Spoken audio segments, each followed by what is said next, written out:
बल्कि ऊपर से नीचे तक अनियमित तरीके से सैकड़ों अजीब संरचनाएं सजी हुई थीं, जो तैरती हुई चीजों जैसी लग रही थीं। फिर मैं उसके दिल वाले हिस्से की ओर बढ़ा और जल्द ही गहराई में वह दिल दिखाई दिया, जो हवा में लटका हुआ धीरे धीरे काला हो रहा था। जैसे ही वह दिल पूरी तरह काला हुआ, मैंने बिना एक पल गंवाए चाकू से उसे काट लिया और तुरंत बिना पीछे देखे कार की तरफ भागा। इस समय कार के अंदर लिन वेयर का चेहरा पूरी तरह जिज्ञासा से भरा हुआ था। उसने पूछा, क्या ये ब्लैक हार्ट है? मैंने सिर हिलाया और उस ब्लैक हार्ट को मेज पर रख दिया और गहरी सांस लेते हुए कहा, यही ब्लैक हार्ट है। यह इस दुनिया के अंत का सबसे कीमती रिसोर्स है। जैसे ही मैंने उसे काटा, वह अचानक राख में बदल गया और जहां वह था वहां अब 10 से ज्यादा कार्ड दिखाई देने लगे। मैंने अपने हाथ रगड़े और एक एक करके उन कार्ड को देखने लगा। कुल मिलाकर 2 अलग कार्ड थे और 6 गोल्ड कार्ड थे। 6 गोल्ड कार्ड में से फूड कार्ड और बायोलॉजिस्ट कार्ड के अलावा बाकी किसी काम के नहीं थे, लेकिन बाकी 4 कार्ड को हाई क्वालिटी T0 टैलेंट कहा जा सकता है। फिर मैंने एक कार्ड खोला और ऊपर लिखा, डिस्क्रिप्शन पढ़ा, टैलेंट प्रिलिमिनरी नंबर। ये मालिक को स्पिरिट कंट्रोल करने की एबिलिटी देता है। इसकी यूज कंडीशन है 8 वेन्स खोलना। ये एक बेहद रेयर टैलेंट है, लेकिन इसकी कंडीशन काफी कठिन है, इसलिए मैंने उसे रख लिया और दूसरा प्रिलिमिनरी कार्ड खोला। जैसे ही मैंने उसका कंटेंट देखा, मैं हंसे बिना नहीं रह सका। Prevention and control electronic protective bracelet. जब तक इसमें इलेक्ट्रिसिटी है, मैं मर नहीं सकता। ये वही इलेक्ट्रॉनिक ब्रेसलेट था जिसका मैंने पहले इस्तेमाल किया था। इसे चार्ज करने के लिए सिल्वर कार्ड बैटरी की जरूरत होती है और पूरी तरह चार्ज होने के बाद यह 3 फेटल अटैक्स को ब्लॉक कर सकता है। इसका मतलब है कि यह सामने वाले के अटैक को अपनी लिमिट तक रोक सकता है, लेकिन अगर अटैक इसकी प्रोटेक्शन से ज्यादा हुआ तो यह बेकार हो जाएगा। यानी यह एक तरह का पैसिव सुपर प्रोटेक्शन है। मैंने तुरंत उस ब्रेसलेट को कार्ड से निकालकर अपनी कलाई में पहन लिया और टैक्टिकल वेस्ट से 3 सिल्वर बैटरी कार्ड्स निकालकर उसे चार्ज किया। जैसे ही ब्रेसलेट के तीनों ग्रीन एनर्जी बार्स भर गए, मुझे एक मजबूत सिक्योरिटी फीलिंग महसूस हुई। इसके बाद मैंने पिस्टल लिन वॉन को दी और अपने दिल की तरफ इशारा करते हुए कहा, मुझे शूट करो। लिन वॉन का चेहरा तुरंत बदल गया। उसने हिचकिचाते हुए मेरी तरफ देखा। मैंने कहा, चिंता मत करो, मैं सिर्फ इसकी डिफेंस एबिलिटी टेस्ट करना चाहता हूँ, अपनी जान से मजाक नहीं कर रहा हूँ। तब उसने मजबूरी में दांत भींचकर ट्रिगर दबाया। हाँ, जैसे ही बुलेट मेरे माथे के पास पहुंची, वह एक अदृश्य लेयर में अब्सॉर्ब हो गई और बिना किसी निशान के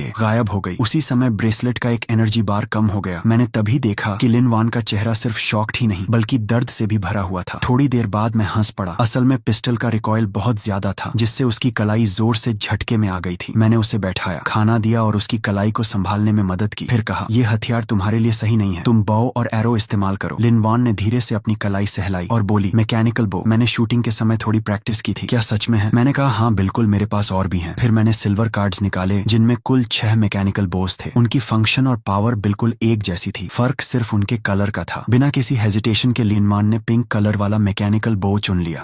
तुम्हें पिंक कलर जितना ज्यादा होगा उतना अच्छा लगेगा, ये साफ दिख रहा है। फिर मैंने दूर लगे केबल पोल की तरफ इशारा किया और कहा, उस केबल पोल को एम करो और इसकी ताकत देखो।